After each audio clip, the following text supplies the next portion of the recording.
Hi friends, welcome back to my channel.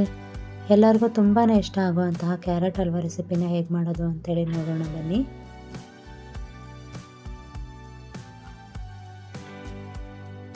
ನಾನಿಲ್ಲಿ carrot halwa ಮಾಡೋಕ್ಕೋಸ್ಕರ 3 ದೊಡ್ಡ ಸೈಜ್ ಕ್ಯಾರೆಟ್ನ ತಗೊಂಡಿದ್ದೀನಿ. ಸೊ ಇದನ್ನು ಫಸ್ಟ್ ನೀಟಾಗಿ ವಾಶ್ ಮಾಡ್ಕೊಳ್ಳೋಣ. ಹೀಗೆ ನೋಡಿ, ನೀಟಾಗಿ ವಾಶ್ ಮಾಡಾದ್ಮೇಲೆ ಫಸ್ಟ್ ಹೀಗೆ ತುದಿನ ಕಟ್ ಮಾಡ್ಕೊಳ್ಳಿ. ನಂತರ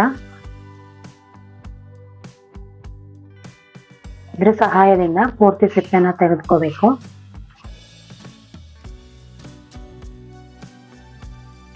ಇದೇ ರೀತಿ ಎಲ್ಲ ಕ್ಯಾರೆಟ್ ಕೂಡ ಸಿಪ್ಪೆನ ಪೀಲ್ ಮಾಡ್ಕೊಳ್ಳೋಣ.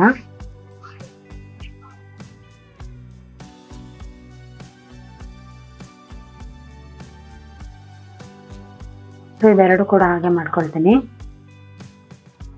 ನೋಡಿ, ಇಲ್ಲಿ 3 ಕ್ಯಾರೆಟ್ನ ಹೀಗೆ ಸಿಪ್ಪೆ ಬಿಡಿಸಿ ಇಟ್ಕೊಂಡಿದ್ದೀನಿ. ಹಾಗೆ ಈಗ ಒಂದು ಪ್ಲೇಟ್ನ ತಗೊಂಡ್ಬಿಟ್ಟು ನೋಡಿ, ಈ ಥರ ತುರಿಯೋದಿರುತ್ತಲ್ವ, ಆದಷ್ಟು ಸಣ್ಣ ತುರಿಯಲ್ಲಿ ತುರ್ಕೋಬೇಕು.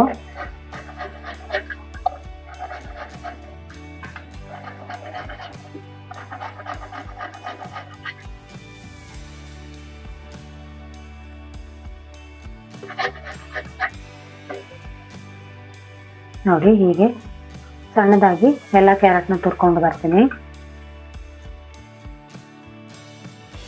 ನೋಡಿ, 3 ಕ್ಯಾರೆಟ್ನ ತುರಿದ್ಮೇಲೆ ಕ್ವಾಂಟಿಟಿ ಇಷ್ಟು ಬಂದಿದೆ. ಸೊ ಒಟ್ಟು ಈ ಕಪ್ ಅಳ್ತಾನೆ 3 ಕಪ್ ಅಷ್ಟು ಇದೆ ಕ್ಯಾರೆಟ್ ತುರಿ ಆಗಿದೆ. ಸೊ ಇದ್ರಲ್ಲಿ ನಾನು ನಿಮಗೆ ಯಾಕೆ ತೋರಿಸ್ತೆ ಅಂದರೆ, ಇದ್ರ ಅಳ್ತಲ್ಲೇ ನಾನು ಸಕ್ಕರೆ ತಗೊಳ್ತೀನಿ. ಹಾಗಾಗಿ ನೋಡಿ, ಈ ಅಳ್ತಲ್ಲಿ 3 ಕಪ್ ಅಷ್ಟು ಇಲ್ಲಿ ಕ್ಯಾರೆಟ್ ತುರಿನ ತಗೊಂಡಿದ್ದೀನಿ. ಬನ್ನಿ, ಈಗ ಕ್ಯಾರೆಟ್ ಹಲ್ವಾ ಮಾಡೋಕ್ಕೆ ಏನೇನು ಇಂಗ್ರೀಡಿಯೆಂಟ್ಸ್ ಬೇಕು ಅಂತ ಹೇಳಿ ತೋರಿಸ್ತೇನೆ ನಿಮಗೆ. ಕ್ಯಾರೆಟ್ ಹಲ್ವಾ ಮಾಡೋಕ್ಕೆ ನಾನಿಲ್ಲಿ ಇಷ್ಟು ಇಂಗ್ರೀಡಿಯೆಂಟ್ಸ್ನ ಇಟ್ಕೊಂಡಿದ್ದೀನಿ. ನೋಡಿ, ನಾನು ಫಸ್ಟೇ ಹೇಳ್ದೆ ಅಲ್ವಾ, ಈ ಕಪ್ ಅಳತೆಯಲ್ಲಿ 3 ಕಪ್ ಅಷ್ಟು ಇಲ್ಲಿ ಕ್ಯಾರೆಟ್ ತುರಿನ ತೊಗೊಂಡಿದ್ದೀನಿ. ಇದು ನಿಮಗೆ ಅಳತೆಗೋಸ್ಕರ ಹೇಳ್ತಾ ಇದ್ದೀನಿ. ಇದೇ ಕಪ್ ತೊಗೋಬೇಕಂತಿಲ್ಲ, ನೀವು ಯಾವ ಥರ ಕಪ್ ಆದರೂ ತೊಗೋಬೋದು, ಅದು ಅಳತೆಗೋಸ್ಕರ ಅಷ್ಟೇ. ಇದೇ ಕಪ್ಪಲ್ಲಿ 2 ಕಪ್ ಅಷ್ಟು ನಾನಿಲ್ಲಿ ಹಾಲನ್ನ ತೊಗೊಂಡಿದ್ದೀನಿ. ಕಾಯಿಸಿ ಆರಿಸಿದಂತಹ ಹಾಲು. ಜಾಸ್ತಿ ಹಾಲು ಇಷ್ಟಪಡೋದಿಲ್ಲ ಅಂತ ಹೇಳಿದ್ರೆ 1.5 ಕಪ್ ಅಷ್ಟು ಹಾಲನ್ನ ಹಾಕಿ ಅರ್ಧ ಕಪ್ ಅಷ್ಟು ನೀರನ್ನ ಸೇರಿಸಿ ಮಾಡ್ಬೋದು. ಪೂರ್ತಿ ನೀವು ಹಾಲಿಂದಾನೇ ಮಾಡಿದ್ರೆ ಕ್ರೀಮಿ ಟೆಕ್ಸ್ಚರಲ್ಲಿ ಬರುತ್ತೆ, ತುಂಬಾ ಚೆನ್ನಾಗಿರುತ್ತೆ ಅನ್ಬೋದು ಟೇಸ್ಟು. ಹಾಗೆ ನಾನು ಇಲ್ಲಿ ಸ್ವಲ್ಪ ಏಲಕ್ಕಿನ ಹೀಗೆ ಕುಟ್ಟಿ ಪುಡಿ ಮಾಡಿ ಇಟ್ಕೊಂಡಿದ್ದೀನಿ. ಹಾಗೆ ಇಲ್ಲಿ ತುಪ್ಪನ ತೊಗೊಂಡಿದ್ದೀನಿ. ಬಾದಾಮಿನ ಹೀಗೆ ಸಣ್ಣ ಪೀಸಸ್ ಆಗಿ ಮಾಡಿ ಇಟ್ಕೊಂಡಿದ್ದೀನಿ. ಸ್ವಲ್ಪ ದ್ರಾಕ್ಷಿ ಹಾಗೆ ಸ್ವಲ್ಪ ಗೋಡಂಬಿನ ಹೀಗೆ ಬಿಡಿಸಿ ಇಟ್ಕೊಂಡಿದ್ದೀನಿ. ನಾನಿಲ್ಲಿ 3/4 ಕಪ್ ಅಷ್ಟು ಸಕ್ಕರೆನ ತೊಗೊಂಡಿದ್ದೀನಿ. ಸಿಹಿ ತುಂಬ ಇನ್ನೂ ಇಷ್ಟ ಆಗುತ್ತೆ ಅಂತ ಅನ್ಸಿದ್ರೆ ನೀವು ಇನ್ನಷ್ಟು ಸ್ವಲ್ಪ ಶುಗರ್ ಆ್ಯಡ್ ಮಾಡ್ಕೋಬೋದು. ಸ್ವಲ್ಪ ಸಿಹಿ ಕಡಿಮೆ ಬೇಕು ಅಂತ ಅನ್ಸಿದ್ರೆ ಸ್ವಲ್ಪ ಕಡಿಮೆ ಕೂಡ ಮಾಡ್ಕೋಬೋದು. ನೋಡಿ, ಇಷ್ಟೇ ಇಂಗ್ರೀಡಿಯೆಂಟ್ಸ್ ಇದ್ದರೆ ಸಾಕು, ನಾವು ಈಸಿಯಾಗಿ ಪಟಾಪಟ್ ಅಂತ ಕ್ಯಾರೆಟ್ ಹಲ್ವಾನ ಮಾಡ್ಬೋದು. ನಾನಿಲ್ಲಿ ಒಂದು ಕಡಾಯಿನ ತೊಗೊಂಡಿದ್ದೀನಿ. ಫ್ಲೇಮ್ ಆನ್ ಮಾಡ್ಕೊಂಡಿದ್ದೀನಿ. ಕಡಾಯಿ ಸ್ವಲ್ಪ ಚೆನ್ನಾಗಿ ಬಿಸಿ ಆಗಲಿ. ಇದಕ್ಕೆ ನಾವೀಗ 2 ಸ್ಪೂನಷ್ಟು ತುಪ್ಪನ ಹಾಕ್ಕೊಳ್ತಿದ್ದೀನಿ. ತುಪ್ಪ ಸ್ವಲ್ಪ ಬಿಸಿ ಆಗಲಿ ತಕ್ಷಣ ನಾನಿಲ್ಲಿ ಕ್ಯಾರೆಟ್ ತುರಿದಿಟ್ಕೊಂಡಿದ್ವಲ್ಲ ಅದನ್ನ ಪೂರ್ತಿ ಹಾಕ್ಕೊಳ್ತೀನಿ.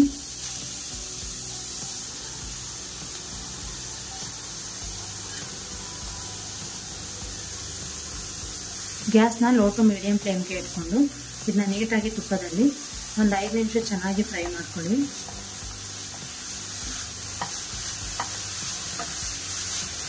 ಆವಾಗವಾಗ ಹೀಗೆ ಬದಲಿಸ್ಕೊಳ್ತಾ ನೀವು ಕ್ಯಾರೆಟ್ನ ಹೀಗೆ ಫ್ರೈ ಮಾಡ್ಕೋಬೇಕಾಗುತ್ತೆ.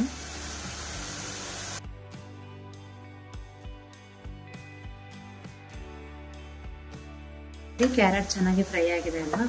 ಸೊ ಈಗ ನಾನು ಇಟ್ಕೊಂಡಿದ್ನೆಲ್ಲ ಹಾಲು ಅದನ್ನು ಪೂರ್ತಿಯಾಗಿ ಇದಕ್ಕೆ ಹಾಕ್ಕೊಳ್ತೀನಿ.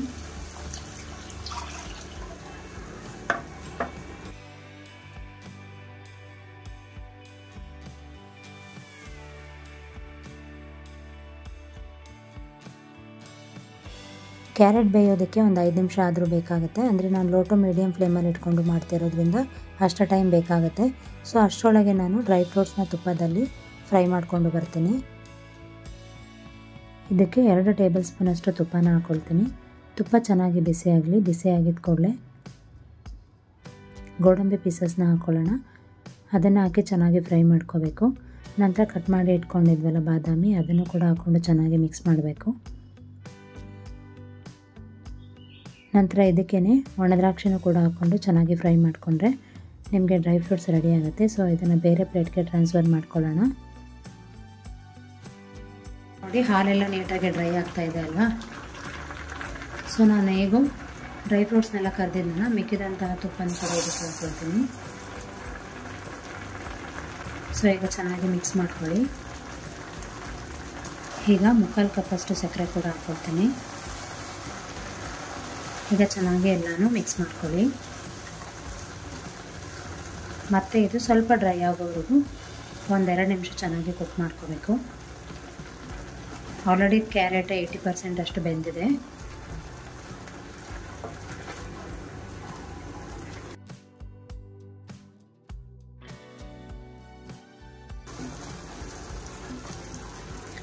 ನೋಡಿ ಕ್ಯಾರೆಟ್ ಹಲ್ವಾ ಆಲ್ಮೋಸ್ಟ್ ರೆಡಿಯಾಗಿದೆ. ಸೊ ಈಗ ಹುರಿದಿಟ್ಕೊಂಡಿರೋ ಡ್ರೈ ಫ್ರೂಟ್ಸು ಅದನ್ನೆಲ್ಲ ಹಾಕ್ಕೊಳ್ಳೋಣ.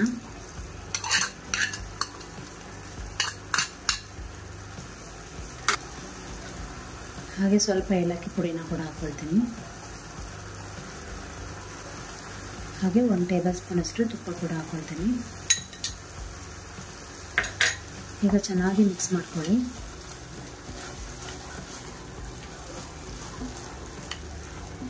ನೋಡಿ ತುಂಬಾ ರುಚಿಯಾದಂತಹ ಕ್ಯಾರೆಟ್ ಹಲ್ವಾ ರೆಡಿಯಾಗಿದೆ. ಚಿಕ್ಕ ವಯಸ್ಸಿನ ಮಕ್ಕಳಿಂದ ದೊಡ್ಡವ್ರವರೆಗೂ ಕೂಡ ಈ ರೆಸಿಪಿನ ತುಂಬಾ ಇಷ್ಟಪಟ್ಟು ತಿಂತಾರೆ. ನಿಮ್ಮೆಲ್ಲರಿಗೂ ಈ ರೆಸಿಪಿ ಇಷ್ಟ ಆಗಿದೆ ಅಂತ ಅಂದ್ಕೊಂಡಿದ್ದೀನಿ. ಇಷ್ಟ ಆಗಿದ್ದರೆ ವಿಡಿಯೋಗೆ ಒಂದು ಲೈಕ್ ಕೊಡಿ. ಹಾಗೆ ನಿಮ್ಮ ಫ್ರೆಂಡ್ಸ್ ಆ್ಯಂಡ್ ಫ್ಯಾಮಿಲಿ ಮೆಂಬರ್ಸ್ ಜೊತೆ ಶೇರ್ ಮಾಡ್ಕೊಳ್ಳಿ. Thank you for watching this video. ನಾನು ನಿಮಗೆ ನೆಕ್ಸ್ಟ್ ವಿಡಿಯೋ ಜೊತೆ ಮತ್ತೆ ಸಿಗ್ತೀನಿ. ಅಲ್ಲಿವರೆಗೂ ನಮಸ್ಕಾರ. Take care.